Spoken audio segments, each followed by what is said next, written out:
Welcome everybody. We are at RSAC Conference 2025. I have the distinct pleasure of sitting here with Steve Schlarman from Archer Integrated Risk Management. Yep. Archer, I like Archer. to call it. Right, yes, right. But you've been in this space a long time. Long time. Archer's been in this space a long time.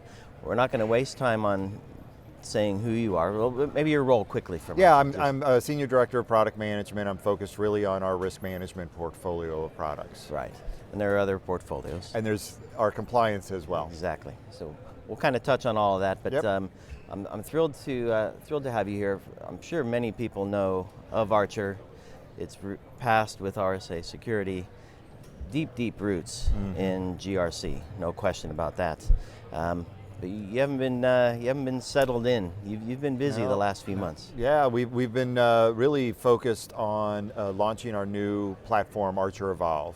And we've made the decision to really differentiate it from our previous versions because of some of the things that have happened with Archer as a company, from the time we've spun out from RSA to the technology that we're really innovating on. And we really wanted to emphasize the fact that, as you pointed out, we haven't rested on our laurels. Yep. We're really pushing the envelope, and one of the benefits of being in the space for so long is we have great relationships with our clients, so we get lots of great ideas from them, direction, what the challenges that they are facing, and then we can turn around and look at, well, what are the solutions that we can put in place to help them? And so Archer Evolv really represents that turning of the corner. We knew that there was a significant technology innovation coming with AI. And so that drove a lot of our strategies around some of the stuff that we've launched last year and the beginning of this year that really are targeting some of the highest impact areas for GRC teams. Right. So let's talk about some of those challenges. I mean, we had a chance to sit down with some of the customers during Summit, and that relationship is definitely strong. So you got a lot of feedback in terms of what challenges are. Maybe can you highlight some of those that Evolv is really tackling? Something that compliance teams have struggled with for many years is the velocity and the nature of changes in the regulatory landscape. And many organizations, they attack it by having people reading the laws, looking at the regulations, looking at the frameworks, writing controls, manually trying to map all that stuff together. And frankly, when I started with Archer, that was one of my roles. And it's time consuming, it's somewhat subjective, it is very manual. And that was error. Yes, and the fact that the velocity of the changes are that just continue to pile up. Yeah. So that's one of the main challenges we went after, and so we acquired a company called Compliance.ai last year, who had been a regulatory tech leader. They've been in that space for about 7 years. They had built an entire methodology and the technology to use AI to monitor regulatory sources, automate that whole process of where the change is coming from, extracting obligations, so they tuned all of their language models towards the language, the vernacular of compliance. So extracting those obligations and then mapping controls. And what they brought to us is an accelerated way to meet that challenge of regulatory change. What we've been able to do over the last 12 months is then integrate that into the traditional GRC processes around compliance management. So policy management, policy change management, control attestations, all of the processes that come after that change from a regulatory perspective. And speak to me about the change management, because I think you kind of alluded to it, right? If you do something once, you're not done. There's always a constant change. Yes. So it's really about managing change management. It is, and it's the fact that regardless of what industry you're in, there's at least some laws, regulations you're going to have to abide by. Regardless of what administration is in public office, whether it's regulated or deregulated, there always fuels change. Yeah. And so from a pure law regulatory compliance perspective, there's an ongoing sequence of changes. There's always things that are going out for comment. speeches that indicate potential changes, or memorandums being published by regulatory bodies that indicate maybe where the direction is. So there's always this kind of process. Secondly, internally, your controls many times are evolving as well, as new technologies come out, as new business processes come online, and so forth. So you have both sides of the equation shifting over time. Yep. So you've alluded to it, but the way you actually mentioned AI as well. But the role of AI here, especially with the acquisition of the company, how does that really help your clients, and especially global companies that have stuff in different countries, and then of course in the U.S. we even have state level stuff to deal with. How does AI help with that flow of keeping on top of stuff? So whenever there's a change, typically without the benefit of technology, you have somebody reading through proposed changes, reading through your controls library, reading and reading and reading. And these are not, page turners, and they're not short documents. And so one, you're using a highly skilled resource to do a lot of, I don't want to say grunt work because it's very important to the company, but repetitive type of reading a lot of documents. So can you give me an example? Maybe a customer that's had to do it manually, what that looked like, and what they can do now. So we just worked with a client who estimated that for every obligation, so you can think of a law has multiple obligations. For every obligation, it takes about 100 hours to read it, understand it, interpret it, look at the control environment, look at the business, to then make a decision of what we're going to do about that one obligation.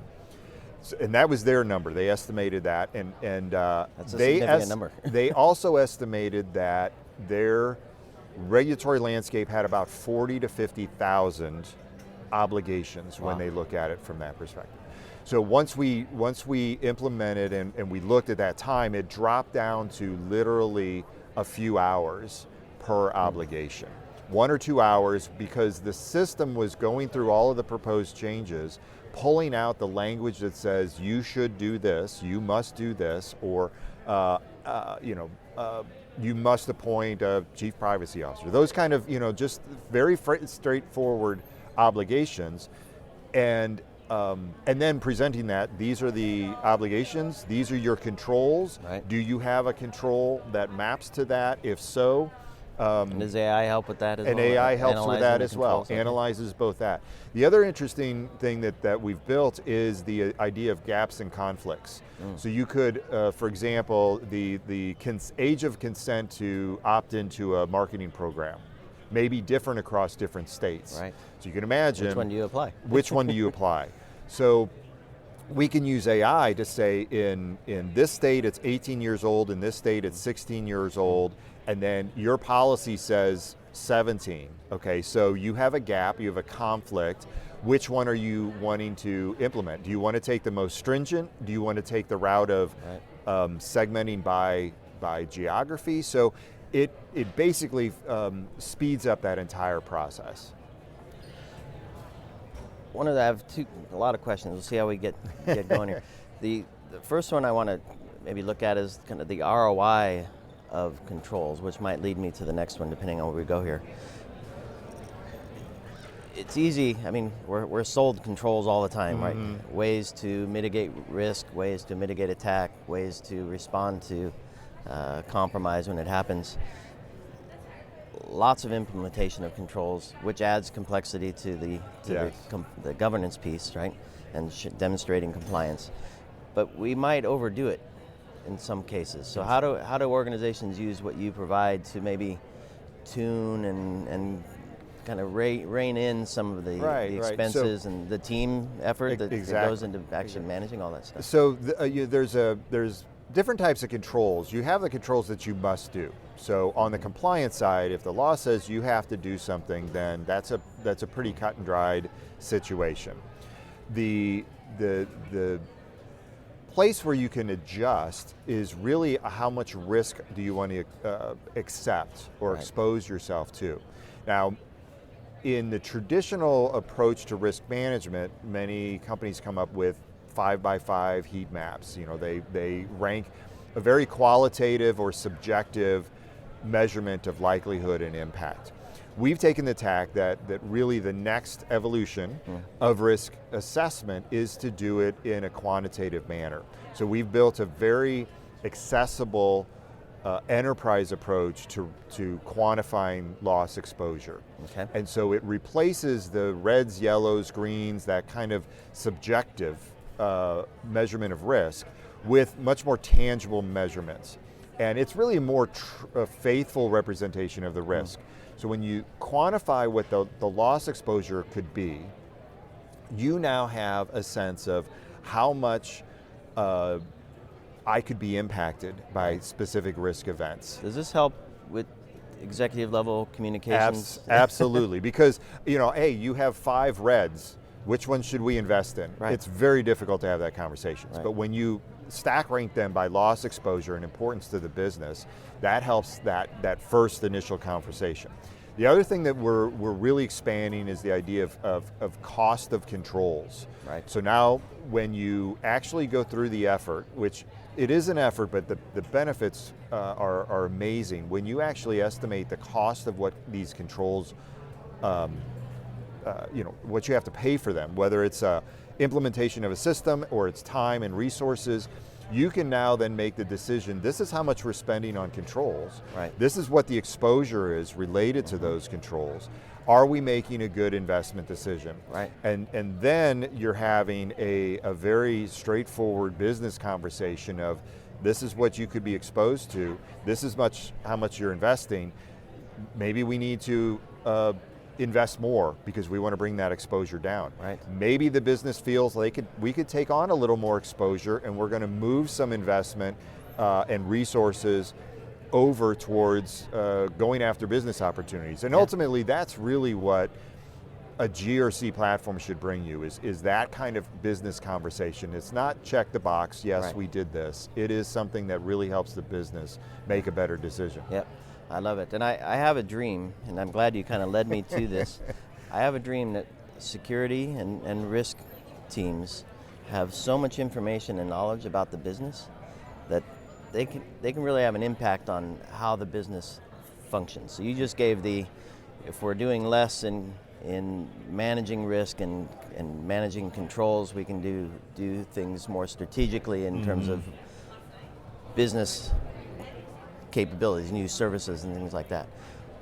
Have you seen also a shift, and this is my dream, the shift to say, here's how we achieve more business, but here's how we do it in a way that we're not as exposed, that we're not required to have as many controls, that we're not required to sit in front of a SOC all day long because we're not putting so much at risk.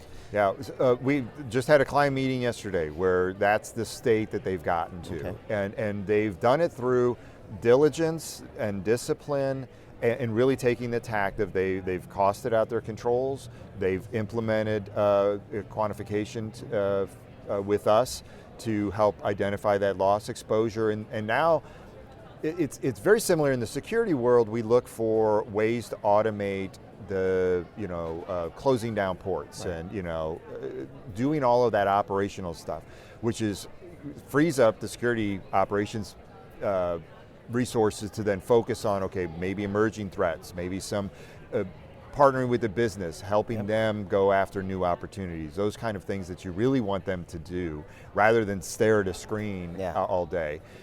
We're seeing that now on the risk and the compliance side. Cool. We're having those much more meaningful conversations, and instead of the compliance team reading 1,000 pages of upcoming changes and trying to interpret them, now they're sitting down with the business saying, here's what the obligations are, right. Here's what we have in place, what are we going to do to facilitate change to meet these new obligations. Same thing on the risk team. Here's the exposure, here's what we spend to protect you against that exposure, where makes the most sense for us to focus. Yep. And that's really what we want to be able to do, is automate those things that we can automate and take off that, free up those resources to have those conversations. Perfect. Well, as you know, I'm a nerd for risk. Maybe not so much compliance, but it's all connected. Yeah, it is. I love having these conversations, and you're always a treat to to chat with Steve. Well, thanks for the invitation. And hopefully everybody enjoyed this conversation. Please do connect with Steve, connect with the Archer team. Look for Archer Evolv, that's EVOLV without the E on the end. Right. Of course, we'll include links to all that stuff for everybody. Yep. Final word, Steve? No, I just appreciate you having, and it's nice to be back at RSA Conference. Exactly. It's been a few years since I've been here, but been here many times, so it's great to see old friends and make some new friends. Exactly. Very good. Thanks, everybody. Stay tuned. itspmagazine.com/RSAC 25 for all of our coverage. Catch you on the next one.